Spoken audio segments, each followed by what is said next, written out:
Hello दोस्तों, क्या आपको भी लगता है कि आप जितनी मेहनत करते हैं, आपको उतनी कामयाबी नहीं मिलती है, आपको उतनी अर्निंग नहीं होती है, जितनी आप मेहनत करते हैं? या फिर आपको जब अर्निंग भी होती है, तो वो भी किसी न किसी फिजूल खर्च में खत्म हो जाती है। तो इसका रीज़न दोस्तों हो सकता है हमारे घर में वास्तु दोष हो, जिसकी वजह से हमें ये प्रॉब्लम्स आ रही हो। कई बार ऐसा होता है दोस्तों, 90% टाइम ऐसा होता है कि हमारे घर में वास्तु दोष होता है और हमें उसके विषय में नहीं पता होता है। तो आज हम ऐसे ही वास्तु दोषों को देखेंगे जो कि घर में होता है, जिसकी वजह से हमें नुकसान पहुंचता है, लेकिन हमें हमें उस चीज का नहीं पता होता है। तो स्टार्ट करते हैं दोस्तों। नंबर वन, सबसे पहला और कॉमन जो दोस्तों वास्तु दोष होता है, वो होता है घर में टूटा हुआ सामान रखना। कई बार देखा होगा आपने कि हम घर में जो टूटा हुआ सामान रहता है उसको रख के रखते हैं, उसको बाहर नहीं फेंकते हैं। जैसे कि टूटी हुई घड़ी, क्रैक हुआ मिरर या खराब इलेक्ट्रॉनिक सामान।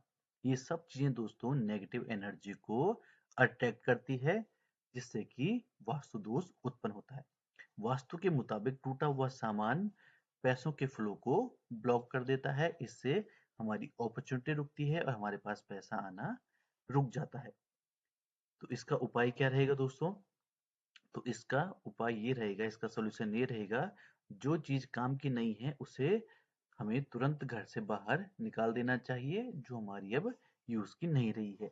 टूटे हुए सामान को या खराब चीजों को घर में रखकर कोई फायदा नहीं है, ये नेगेटिव एनर्जी को ही इनहेंस करती है।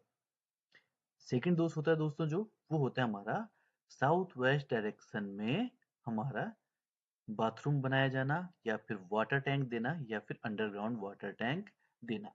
तो ये भी हमारे घर में वास्तु दोष उत्पन्न करता है, क्योंकि जो दोस्तों हमारा साउथ वेस्ट का कोण होता है, ये नैऋत्य कोण कहा जाता है इसे, और ये हमारे घर की स्टेबिलिटी को बनाए रखता है, ये हमारे घर की स्टेबिलिटी को दर्शाता है। इस कोण को ब्लॉक करने से दोस्तों आपके पास जो पैसा आता है वो तो आता रहेगा, लेकिन वो पैसा आपके पास रुकेगा नहीं, वो पैसा किसी ना किसी गलत डिसीजन में आपका खर्च हो जाएगा। इसलिए हमें साउथ वेस्ट के एंगल में बाथरूम वाटर टैंक या अंडरग्राउंड वाटर टैंक को देने से बचना चाहिए।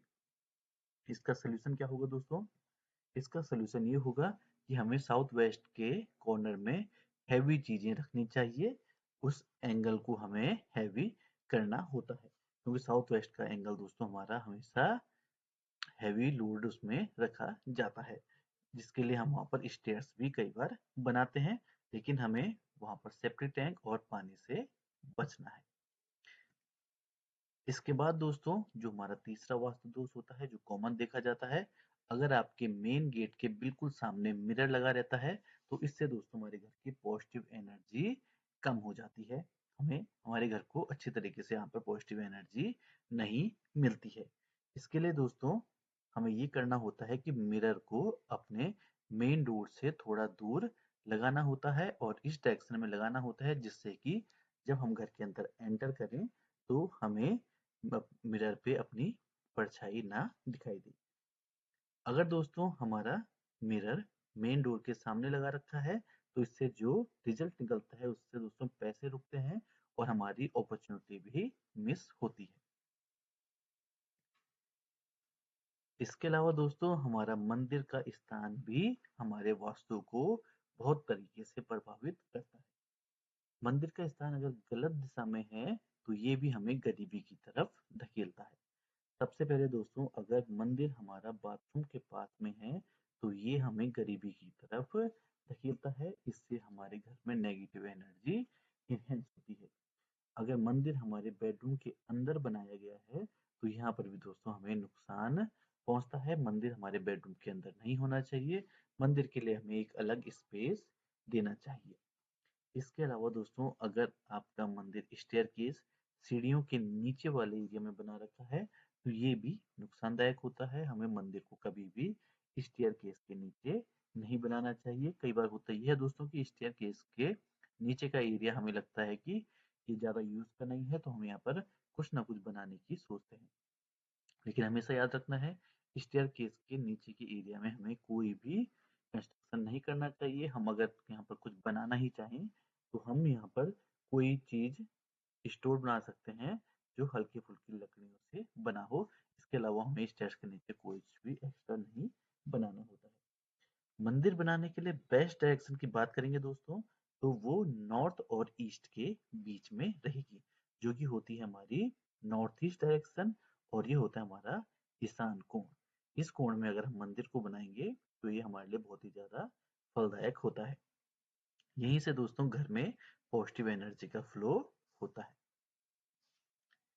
नेक्स्ट देखेंगे दोस्तों, बेड के नीचे कई बार देखा जाता है कि स्टोरेज बना दिया जाता है। बेड के नीचे हम इस तरीके से बहुत सारा सामान भर देते हैं, जहाँ पर खराब इलेक्ट्रॉनिक्स भी रहते हैं, जूते रहते हैं, चप्पल रहती हैं, कई बार बुक्स वगैरह भी हम यहाँ पर रख देते हैं बेड के नीचे। लेकिन बेड के नीचे ये सब चीजें रखने से नेगेटिव एनर्जी इनहेंस होती है। बेड के नीचे का जो एरिया रहेगा दोस्तों, वो हमारा बिल्कुल साफ होना चाहिए। ज्यादा से ज्यादा अगर हमें वहां पर देनी है तो केवल मैट्रेस होनी चाहिए, या फिर उसे ओपन रखा जाना चाहिए। मैट्रेस वाला एग्जांपल दोस्तों ये है जिसमें हमने बेड के नीचे केवल मैट्रेस रखी है, या तो फिर बेड के नीचे का एरिया हमारा कंप्लीटली ओपन होना चाहिए, यहाँ पर कुछ भी नहीं बिछा हुआ होना चाहिए, और साथ ही साथ ये साफ होना चाहिए। नेक्स्ट देखते हैं दोस्तों, नेक्स्ट जो वास्तु दोष उत्पन्न करता है दोस्तों, गंदगी और क्लटर।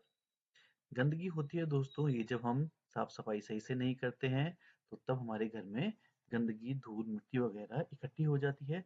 और क्लटर ऐसा होता है दोस्तों जब हम सामान को सही से नहीं रखते हैं और बिखेर कर रखते हैं, जैसे कि बिखरा हुआ सामान हो गया, पुराने बिल्स हो गए, अनयूज्ड कपड़े हो गए, हमारा सामान इधर उधर अगर फैला हुआ है तो वो भी एक नेगेटिव एनर्जी को इनहेंस करेगा। जैसा कि आप लोगों ने कई बार खुद ही देखा होगा कि आपके रूम पे अगर सारा सामान इधर उधर फैला हुआ है तो अंदर से ही कुछ नेगेटिव एनर्जी आती है, आप कुछ काम वहां पर अच्छे से नहीं कर पाते हैं, पॉजिटिव एनर्जी नहीं आती है। लेकिन अगर आपका रूम क्लीन रहे तो आपको वहां पर एक अच्छी एनर्जी आती है और आप वहां पर अच्छे तरीके से काम कर सकते हैं। यही सब कुछ दोस्तों वास्तु दोष होते हैं जो कि कॉमन फैमिली में देखने को मिलते हैं, जहां पर ये उनमें से कोई ना कोई वास्तु दोष देखने को मिलता है।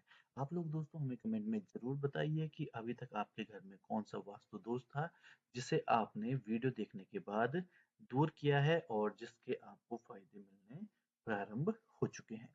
क्योंकि दोस्तों वास्तु कोई जादू नहीं होता है जो कि तुरंत आपके लिए कुछ काम करके दिखाए, या हम कपड़ा हटाएं, पर्दा हटाएं और कुछ जादू होकर आ जाए। वास्तु दोस्तों एक साइंस है जो कि हमारे एलिमेंट्स को एक बैलेंस एनर्जी देती है, उनकी एनर्जी को बैलेंस करती है। तो दोस्तों ऐसी वीडियो के लिए आप हमारे चैनल को सब्सक्राइब कीजिए, वीडियो को लाइक कीजिए और शेयर कीजिए और साथ साथ कमेंट कीजिए। अगर दोस्तों आप हमसे कांटेक्ट करना चाहते हैं तो आप हमारा नंबर पर कांटेक्ट कर सकते हैं। नंबर आपको टाइटल और डिस्क्रिप्शन में मिल जाएगा।